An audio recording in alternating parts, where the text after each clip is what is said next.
2, 1, go! Start here. Start here.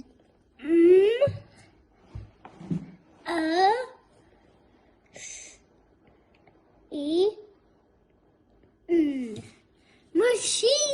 Yay! Clever you! Show the code, but use the Monster Spelling Piano app. The amount of explicit instruction needed is going to depend on the child. But even if we teach that core code and they've mastered all of these, this is just the kickstart. This is only about 100 grapheme to phoneme correspondences. When we read and spell, we use over 300, and you'll soon realise that once you start mapping words with the children. If you're going to support a child outside of this core code, you need to be able to identify which letters are the graphemes and their sound value. What are the sounds? Which letters go with those sounds? They're called the graphemes. Would you know?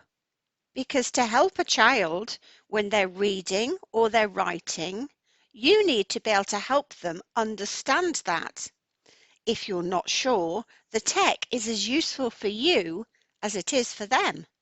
For example, you'll see that the letter I maps to which sound?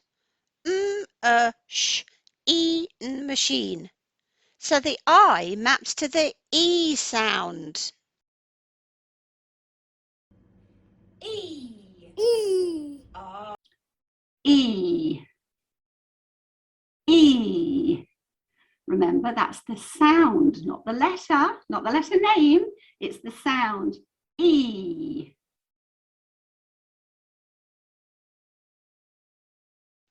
In this word. Why? Well, it doesn't matter to a toddler. It doesn't matter to a 3-year-old why. It's just the mapping of this word. And how do they know? We show the code.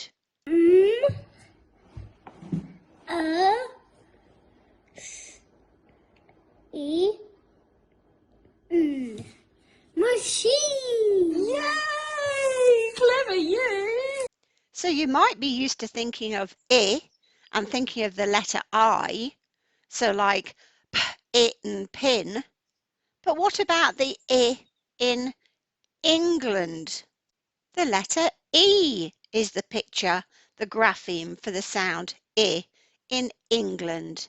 You can hear it.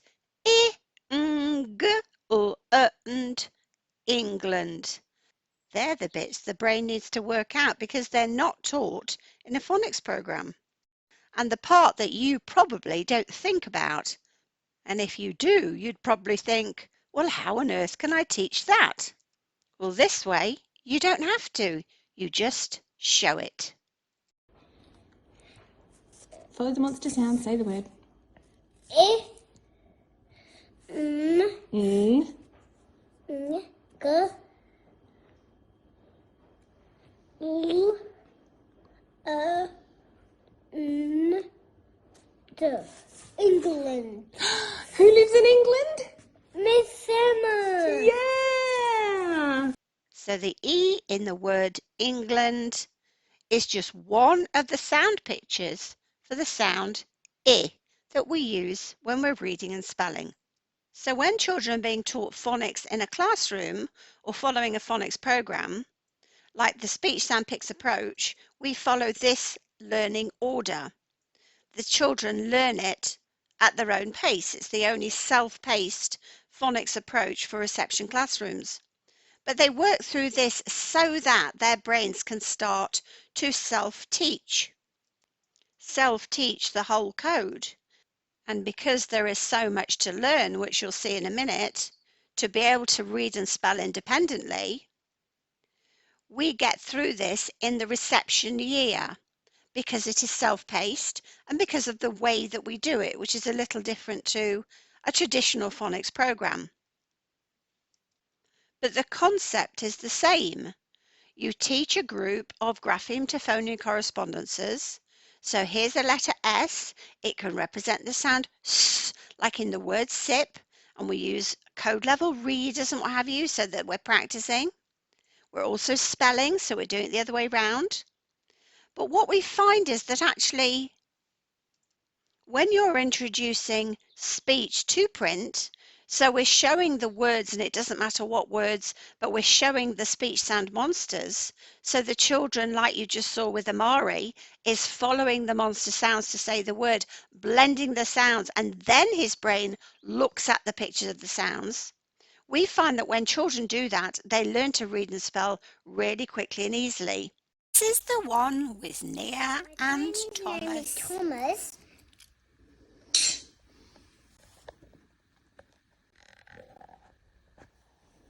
Oh. Mm. Uh.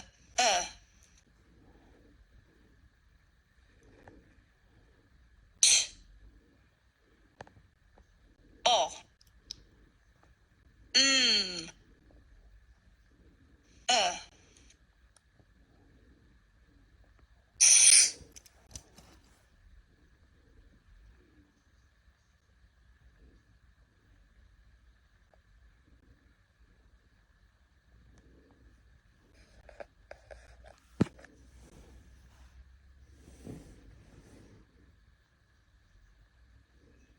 Thomas. Thomas. Nia. Nia. You've got Thomas the train. Nia. And Thomas's friend is Nia, is it? Nia. Okay, go for Nia. James. Yes, James. James Here, this one. is Is. Follow the one. I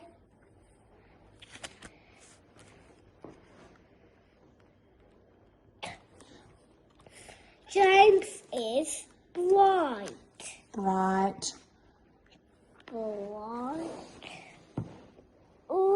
And red. James is super shiny and red. James is bright red. James is white red. Yeah, good job. But you can't do that in a classroom. It has to be a lot more structured and systematic. But in the classroom, they can do this and at the same time explore speech to print using the tech, any words they like throughout the day. But we find that when you do this in the early years, the toddlers actually get enough from the Monster Spelling Piano app of this code to start to self-teach. They don't actually need to work through the core code levels in the way that the children do in a reception classroom. It's quite amazing. Because it's not a lesson, it's part of life. It's reading together with brothers and sisters. It's figuring out what we need from our shopping list. It's reading our books that were written just for us about Thomas the Tank Engine or whatever we're interested in. So we're mapping words in both directions for reading and for spelling when they're toddlers.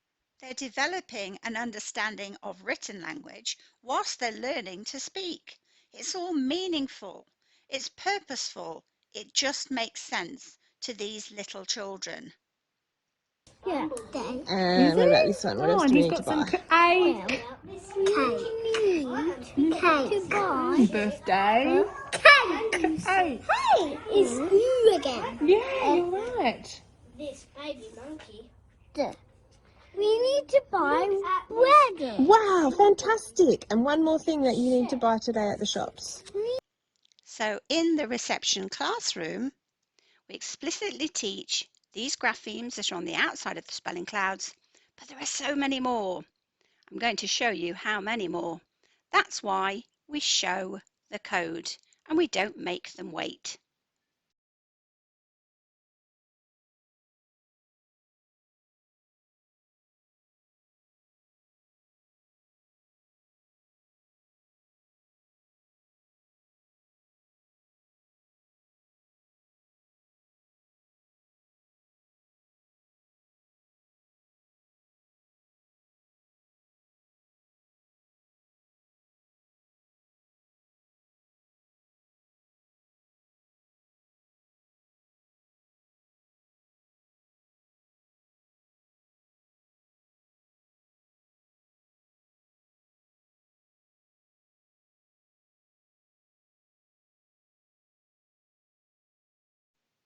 So you can see the whole code is quite extensive, and that's not even taking into account accents.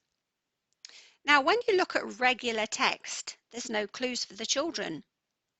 There's no clues to tell them which letters go together as the graphemes or the sound value.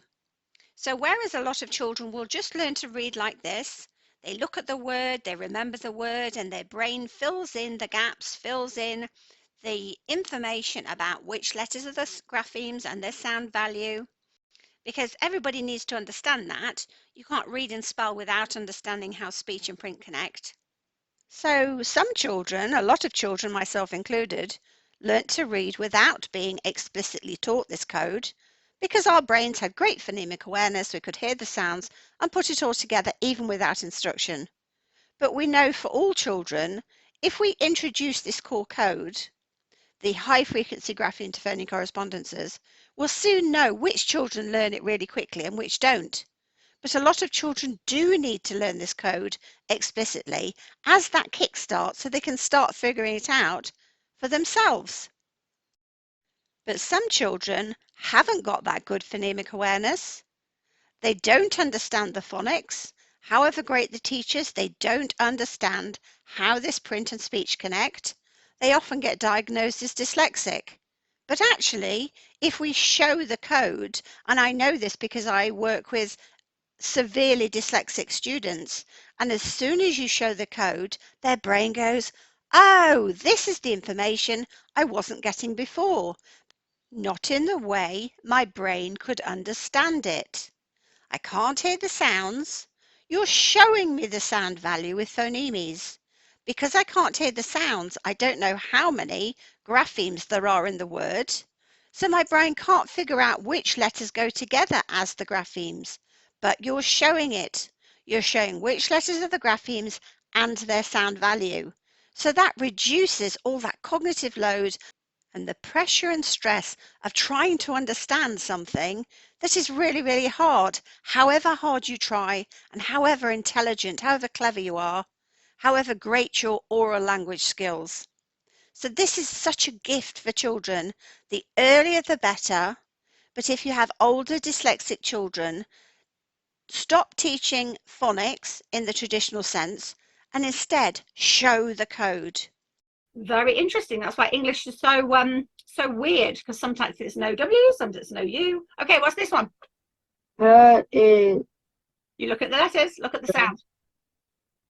Play it. head. Play it.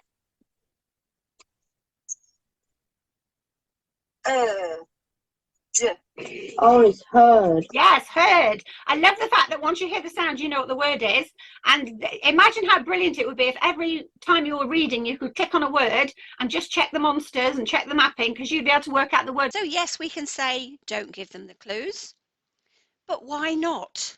Why not make it as simple and easy as possible? So when we show text that is code mapped, what that means is we're showing which letters are the graphemes. We're not showing the sounds, we're just showing which letters are the graphemes, and that's still going to help the brain. But for at least 1 in 5 children, and it's got nothing to do with intelligence, at least 1 in 5 children are going to struggle to hear the sounds in words. So this part is going to be really hard. That's why we must show them the sound value as well. And as I said, even the children who've got great phonemic awareness, it speeds up the process.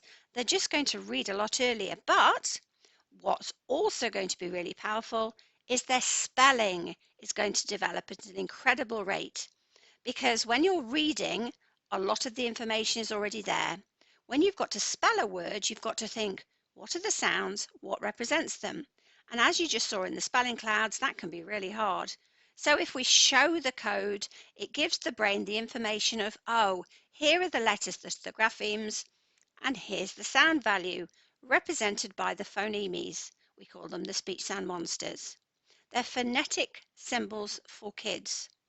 So if you didn't speak English or read English well, you would be able to look up a word using phonetic symbols to know the sounds in the word, to know how to pronounce the word. So all we're doing here is we're taking those sounds, and instead of using phonetic symbols, we're using phonemes. But this is all the information the brain needs. So, let's see. Have we done this one yet? What's this one? That's O. We need O. And we need E. And we need D. What's the word? Red. Red. We've done that one, haven't we? Yeah. Okay. Have we done this one? We've done blue. Blue. Blue. Blue. Yeah? And we've done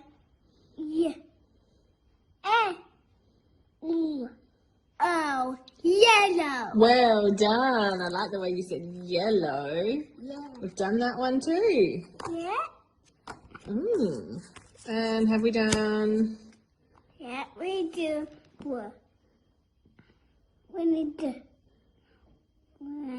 We do B. And we did O and L and What's the word? brown. I got just do some. You want to do that one on the with the phonemes? Oh yes. And we need O. And we need ow. Ow.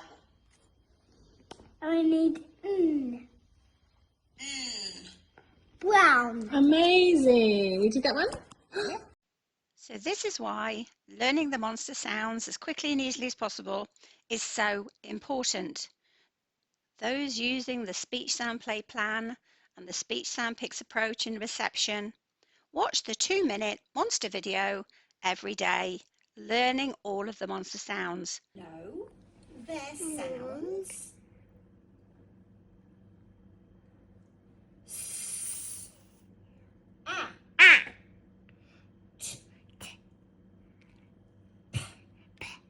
Good boy. E. E.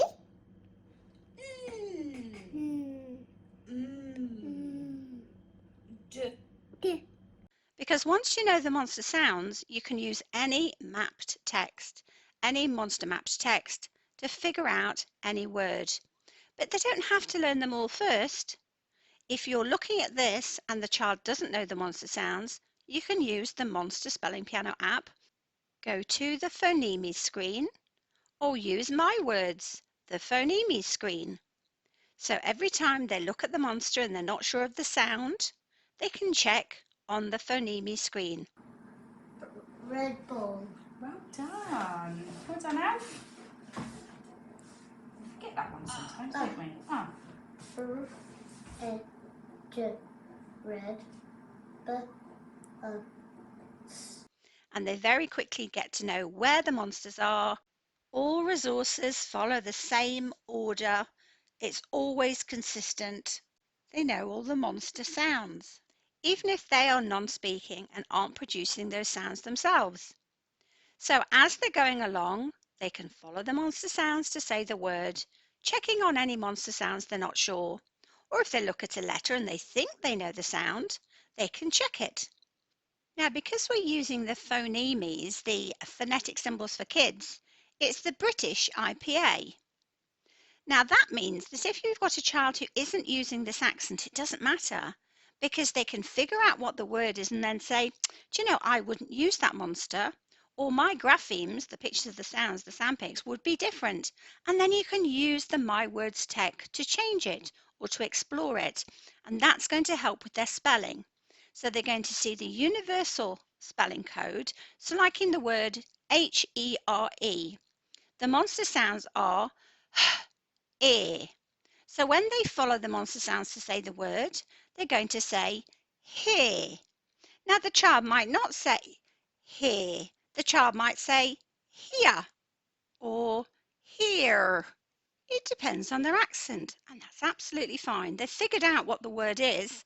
Now they think about how they pronounce it. And for the first time ever, because of this fantastic tech, you can change it. You can map words differently depending on how your child says it. If they say here, they're actually using 3 sounds. So there would be 3 phonemes. Here. It's probably a sandpit sandwich, a split file digraph. But they're the things we talk about in the support group. They're the things you'll talk about with your child or your student. But the bottom line, they found that this is the word here. Then they say, oh, you mean here, or however they say the word. They might not want to change the mapping. They might say, yeah, that's fine, I understand that. Or they might. They have the choice, and that really matters. Now, this series is called The Village with 3 Corners. 1, 2, 3 and away. There are 36 pre-readers that are all monster mapped, and they're code mapped, and they have the regular text. And you can ask your local library to get the regular textbook, because who doesn't like holding a real book? But the point is that they have all the versions they need. Some of them won't need as many clues, and some children will, and that's fine. What we're trying to do is see how much explicit instruction or information do they need. So we're giving them as much as they need and no more. Now, the reason we use these books is because the series has 100 books. So we have 36 pre-readers, followed by 16 introductory readers. So there are 52 books that are actually mapped, code mapped, monster mapped, regular text. By the time they get to the end of the 52 books, they're reading. They're reading without needing the code. They'll say, I don't need the monster mapping because I know how to read these. And they carry on through, so the next 50 books take them all the way through to chapter books. And other than the fact that the characters are just lovely, I love to play with the peg dolls, the story people. But there's a teacher handbook, so we don't need to reinvent the wheel. The teacher handbook is brilliant. It gives comprehension, writing activities, everything you could possibly need for teaching reading. And all I've done is updated it so that we're including bi-directional word mapping. So we've kept the brilliance of Sheila McCulloch, OBE, who was a renowned children's author. She got children excited about reading, and people to this day tell me they remember becoming readers, not just learning to read, becoming readers because of these books whilst they were young.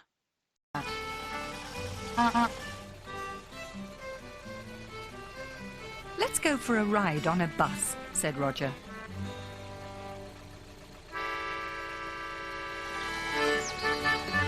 So Mr. Red Hat, Mrs. Red Hat and Roger all went for a ride on a bus.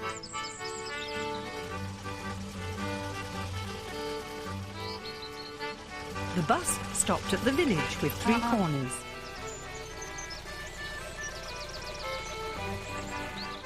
Look, cried Roger.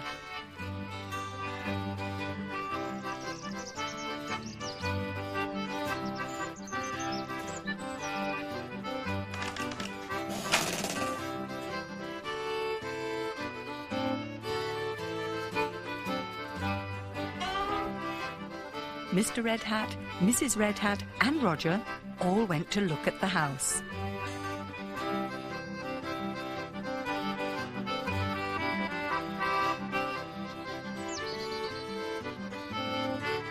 And the Red Hats went to live in the village with 3 corners.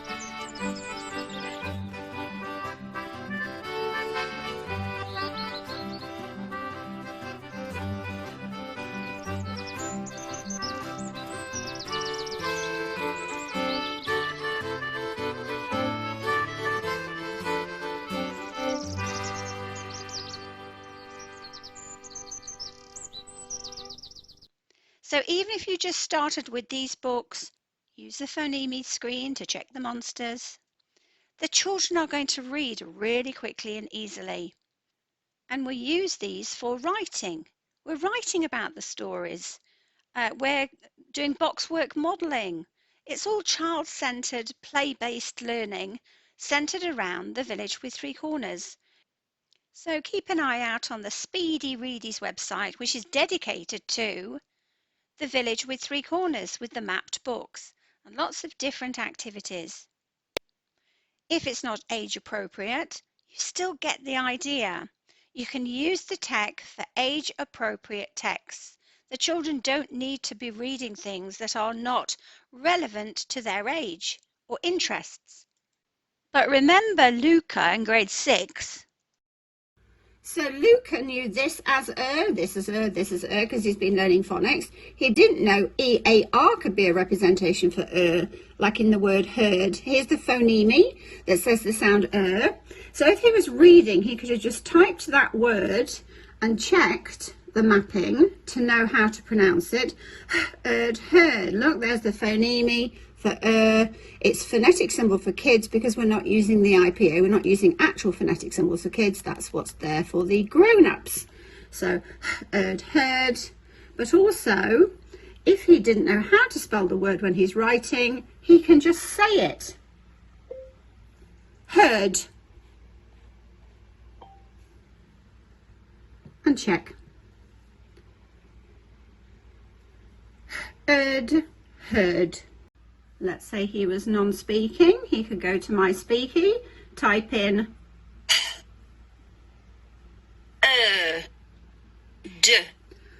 heard. Luca learnt all of these in about 2 weeks. There's nothing wrong with his intelligence. Heard, show the word, but look what's going to happen now. So there's that one, heard, but oh my goodness, look at this. So it can be voiced. Let's say it's a non-speaking child or a child that's learning English as an additional language. Heard. But I used these books with Luca. Now, if Luca had moved into the self-teaching phase in reception year 1, which is the goal, then we don't explicitly teach all these. We don't even have to show the child because we've made sure they've got the phonemic awareness to hear the sounds and they start filling in the gaps themselves through exposure to lots of different words. Unfortunately, when a child is restricted to decodable readers or phonics and what have you, and they're not shown the code, there's a massive gap and they don't start self-teaching. And we can address this really well with this particular series. I haven't got time with this, but I will do a whole session on how to know which children have moved into the self-teaching phase, because it's really, really important that you understand that. There's lots of different ways that you can tell, and I'll teach you how to do that, because you need to know, is the child using what they already have? So they're using partial decoding. So they're using the graphemes they know to fill in the gaps. They're using something called set for variability, which means they'll switch it around. If they see the word P-I-N-T and they go pint, they'll switch it around because it's actually pint. So that's called set for variability. It's really important you understand all of that. They'll use context clues. They'll use all sorts of things. They're the reading behaviors that children use so that they can self-teach. And that's what we've been missing in England for the past 10 years, because we've been avoiding giving children that opportunity, almost scared of thinking that it's sight word learning, and it's not. For 1 in 5, you can't do it. You have to guide them, you have to give them more support, but for most children, they can fill in the gaps in the self-teaching phase. And another thing, of course, is the children who are really bright that are being held back because they've got great phonemic awareness, great vocab knowledge, and they're being held back because they're not being exposed to wider text because they're being stuck on decodable readers and the core code. Whereas when we use things like the Village with 3 Corners, very quickly they get exposed to words that they cannot decode using the core code, so they're forced to use these reading behaviors: partial decoding, set for variability, use of context, etc. So what I'm doing with most of these older kids who are struggling is not teaching them the phonics, the core code explicitly. They've had that. What I'm doing is guiding them into the self-teaching phase. Nobody else is really talking about this. Brilliant. Johnny Yellowhat. Here is Johnny Yellowhat. I think he's going fishing. I love fishing. This one is good. What do you call your, do you have a gran, a nana? And What do you call them? Oh, nanny. Nanny and Nanny. Yeah. I used to have a nano and a granny. But yes, but here there's she's called grandmother yellow hat. It's a little bit, it sort of sounds a bit posher, but good or at and so on your iPad, can you just play me the sound that is mapped to the O in grandmother? Just mapping it. Good or a d the grandmother. So can you play that on the app? Play the sounds. Oh, no. So good. Can you do it without the monsters there? Can you remember which is the g? Yes. A. D.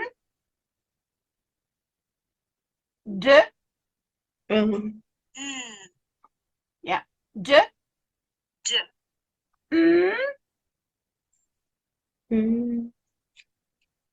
Near the top.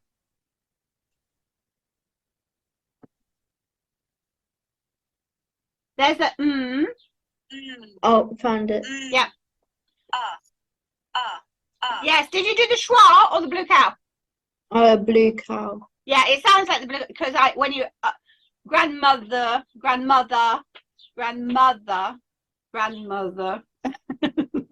The two, the blue cow and the schwa, are so close together that I'd accept either of them. So the th, the grand and the which one is it? Is it the up or the down one for the? I think it's that one. Yes. And then the last one would be the schwa, probably, wouldn't it? Yeah. When it's at the end, it's usually the schwa, which is the er, like water, Luke, it's usually the schwa. Now, you know, on these two, let me just tell you a little trick that I think, because I can never remember, and I've been doing this for so long. These two monsters here, can you just play? Oh, hold on. These two monsters here, can you just play them?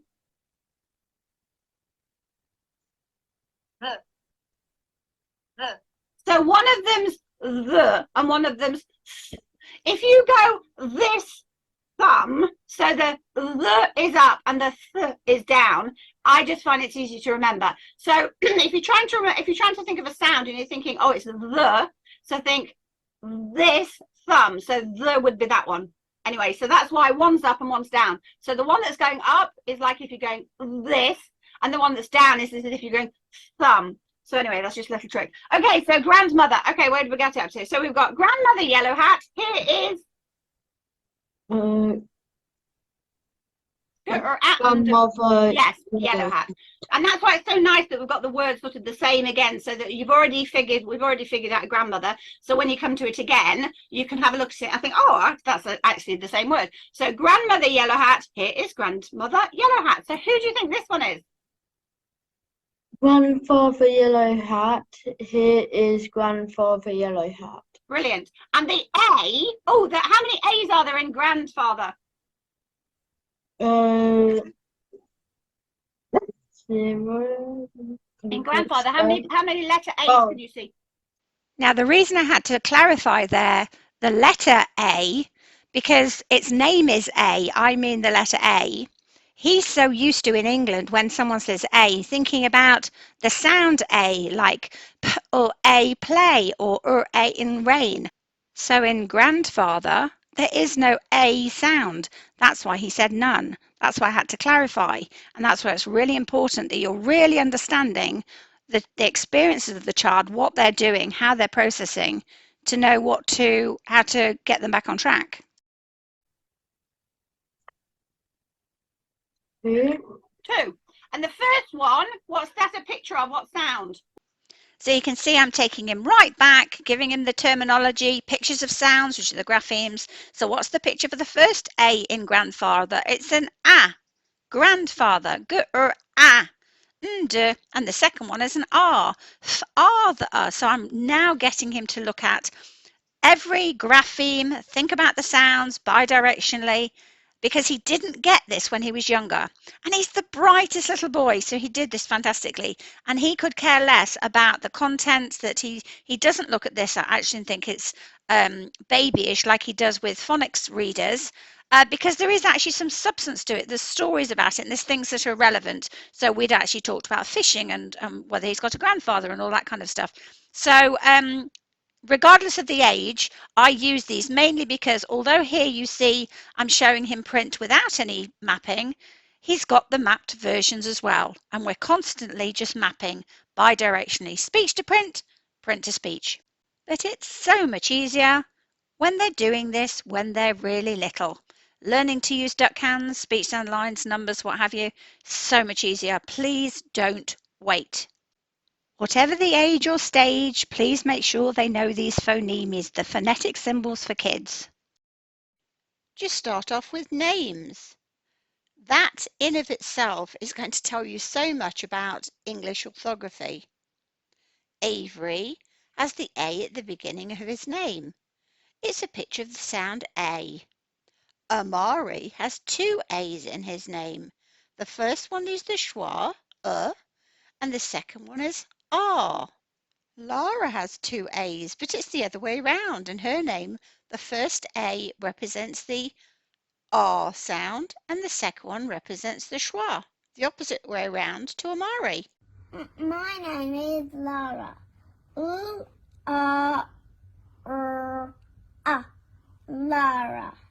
I have two I's in my name, and one says and one says Maya has the schwa at the end of her name as well. Again, Maya.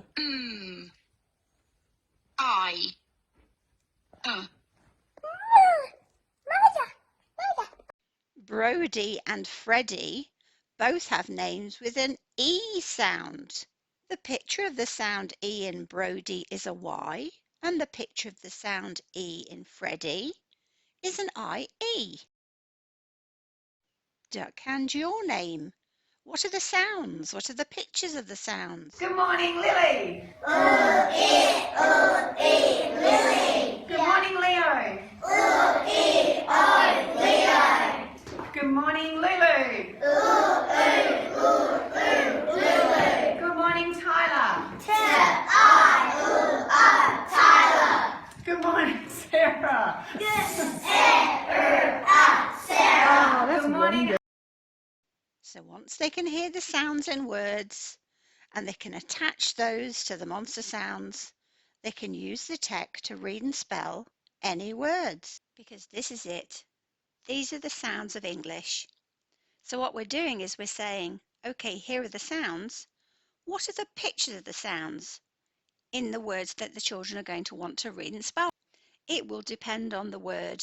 Ready? 3, 2, 1, go. Whoa, that was so fast. So we can't explicitly teach them all. We might teach this, we might teach the CH, but supposing they were going to spell the word machine and they thought, oh, I don't know how to spell it. Well, all they need to do is use this. So they don't know how to type it, so obviously they're not going to do the letters. So just do this. Machine. And it doesn't just show the word, it also shows which letters are the graphemes and the sound value. Sh, e, n, machine. And if they're reading and they saw this and they thought, oh, I don't know how to pronounce that, they could have just typed it in. So as I say, just go to there and just type it in and check it. But also, supposing they want to get it voiced, if they're non-speaking, or they just want to check the spelling and they're going to type the sounds. Sh, e, n. Machine. Look there, those monsters that you just saw a second ago. There's the silly schwa. Sh, e, n, machine. So they just type the sounds, show the word, it shows it, and is then voiced. Machine. Avery, what's the word? Said. Very good. So I'll get a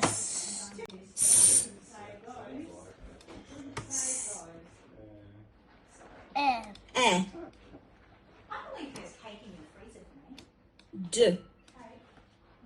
Beautiful. What's the word? Said. 2, 1, go.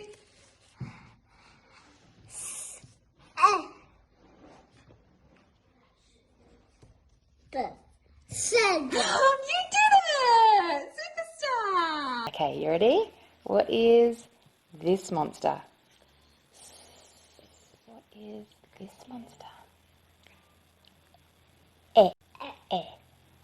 Good girl, Kenzie. What is this monster? Good girl. So the picture for was this.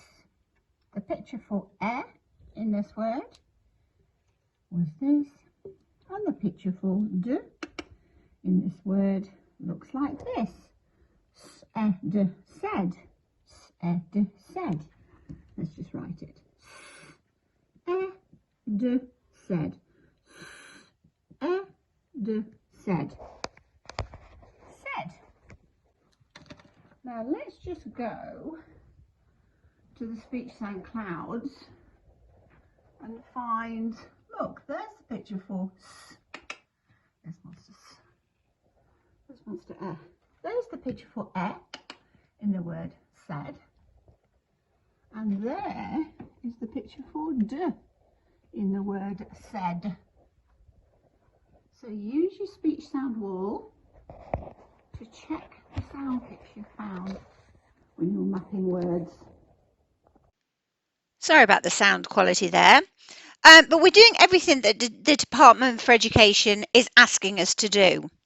So in spelling, the children are taught to say the word, segment into the phonemes, which we do with duck hands, and select the graphemes to represent those phonemes.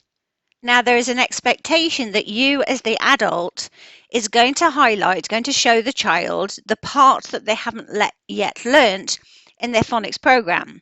So the grapheme to phoneme correspondences that both do and do not fit with what has been taught so far. The great thing with the tech is that the tech shows them and the child can figure out the bit that is new for them. So Skylar here, age 4, reception, is going to show us the part that is new for her. And that is, of course, the AI as the representation for the S sound in the word said. The reason I keep showing the word said is because if I had a penny for every time someone said that word can't be sounded out, I'd be a very wealthy woman. So I'm using this word just to show you, of course it can. Every word that we say consists of sounds, and you're just mapping those sounds to the graphemes, which is exactly what the Department for Education is saying is supposed to happen. And we're doing it in a way that 3- and 4-year-olds can understand, is why I keep showing you clips with 3- and 4-year-olds. They don't even have to wait till they start school to understand how to map words.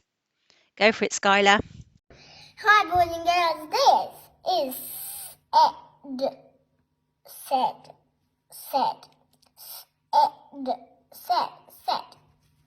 Okay, we're gonna find said.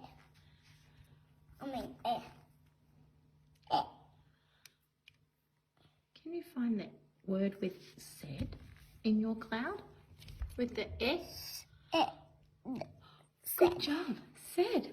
Said.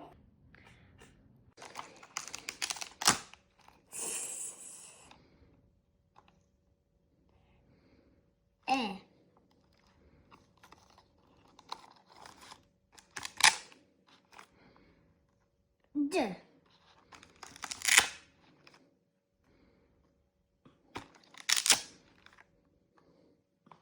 Just put that there, just so that if I don't know Miss Emma. Just if I don't know Miss Emma. Just if I don't know Miss Emma. Just if I don't know. Can you duck hand it for me? Miss Emma. Miss Emma.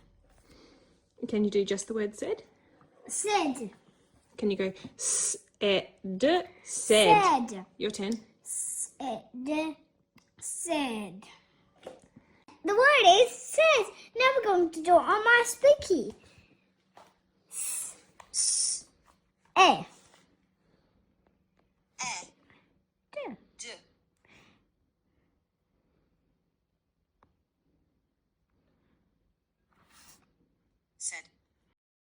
Now, when the children can form letters and numbers, they do the 60-second spelling routine. And if you look at the 10-day speech sound play plan, we actually introduce it then in reception. But this is the 60-second spelling routine. Said, said. Said. Said, said. Said, said. Said, said. Said, said. Said, said.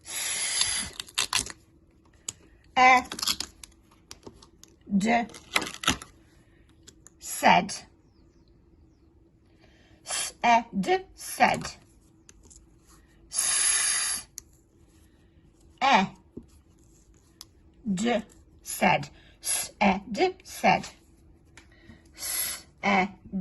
Said. Said, said. Said. Said. Said. Now, if you've got the monster mat, the spelling mat, they're tiles, they're velcroed, and it comes like this. What you can do is you can actually create sentences using the monster tiles, and there are spares, so that the child has to think, okay, here are the sounds. What are the pictures of the sounds in this word? So just create sentences with the graphemes they've already seen, and you can see if they retain, if they've remembered the picture for the sound in that word.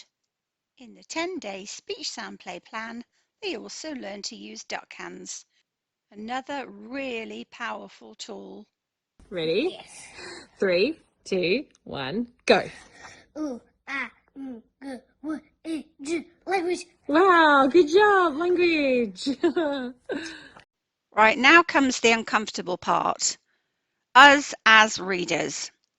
When you looked at the word language, would you have given those sounds? U, a, g, w, I, j, language. Or would you have been blinded by the letters, trying to make them link with phonics, like the U as an or the second A as an a? But it's not u, a, g, a, whatever. So when you see words, you've got to stop looking at the letters and thinking of phonics, and instead think, what's the whole part? What is the word? And then figure out the parts. That's the huge part that is missing in anything else that you'll be doing.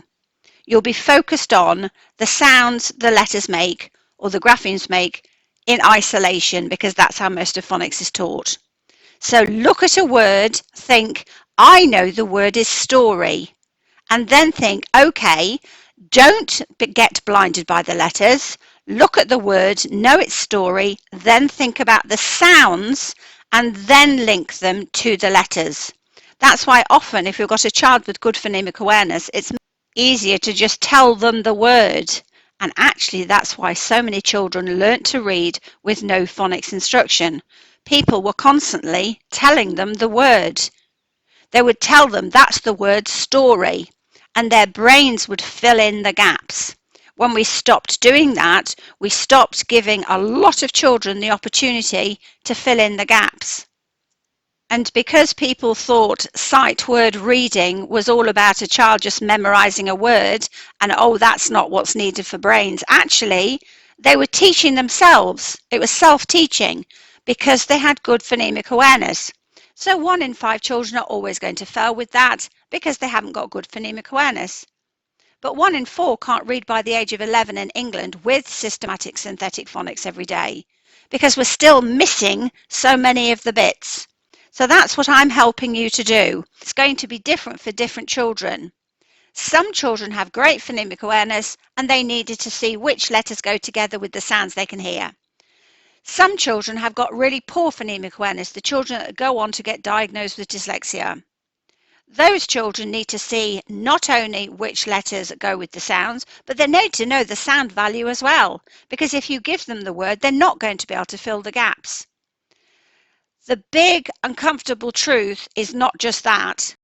It's the fact that as an adult, as a parent, as a teacher, you as a reader are not looking at words and thinking of them as pictures of sounds.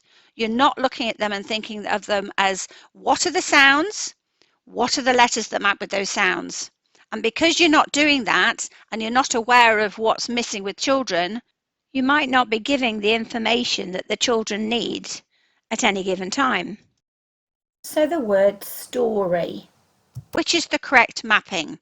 Just the grapheme to phoneme correspondence is here. To know that, you need to know the sounds. St, or, e, story. How many sounds?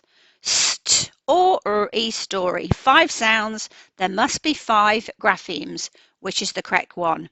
It is, of course, C. Look, it's the same pattern.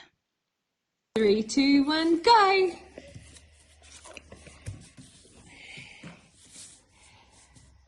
The or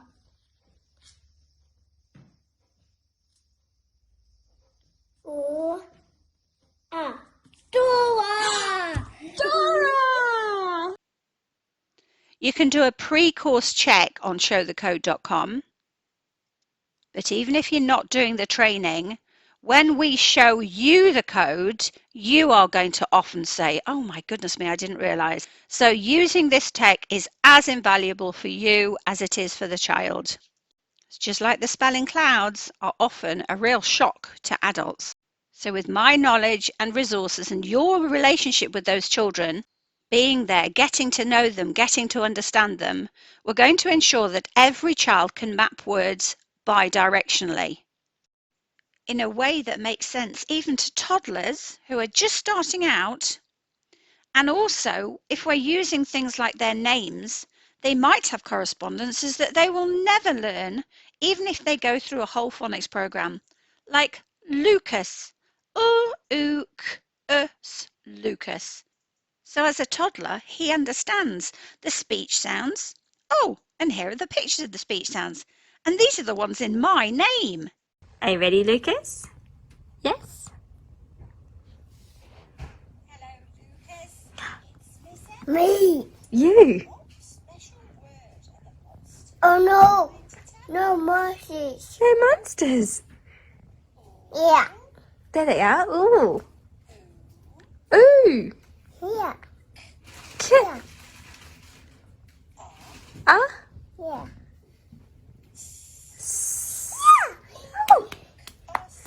It must be Lucas. Me. Yeah, it's you. Ooh. Ooh. T.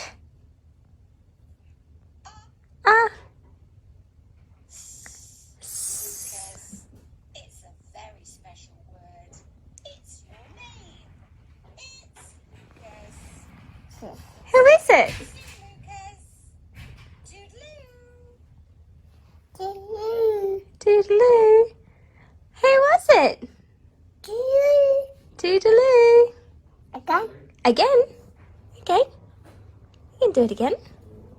Hello, Lucas. It's Miss Emma. What special word are the monsters trying to tell us? Oh. L. Ooh. U. Well, the sounds, you know. R. Come on. It must Be Lucas. Oh. Lucas. Ooh. Yeah. Me. Come on. Lucas, you're the best brother. Come on. Banana. That's yours. very special word. Da mommy. Da papa. Lucas. It's Lucas. See you again, Come on. Lucas. Come on. Toodaloo. Toodaloo. And they won't get that anywhere else. They get it because of orthographics. It's the algorithm that powers everything. We're bi-directionally mapping every word of English. Speech to print and print to speech. And MySpeaky is the world's first one-screen AAC with a phonetic keyboard using these phonemes as phonetic symbols for kids.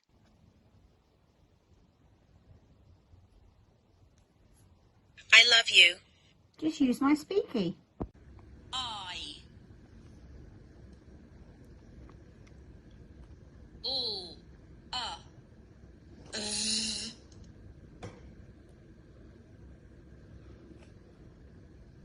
Y. Ooh.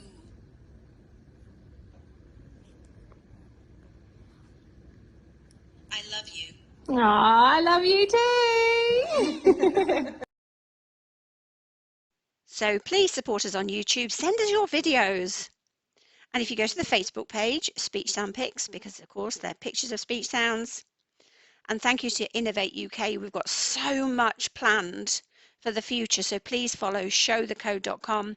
And if there's anything at all in this tech that you don't understand, you want us to show you how to use it, how to create a new word, anything at all, please do bookmark showthecode.com and connect with me there. We're also going to launch our new shop there, so you can have spelling clouds at home, carry them around on the key ring. And if they get really excited about word mapping, like Avery and Amari, have a spelling cloud wall at home. As I say, with Innovate UK support, we've just got so many ideas for helping every child communicate, read, spell more easily. We can show the code, don't make them wait. As much explicit instruction as they need, but no more. Let's get them excited about the code, but more importantly, excited about reading and writing and communicating, having a voice. And bottom line, it just makes sense. It just makes sense. I'm the monster sounds. I'm so excited.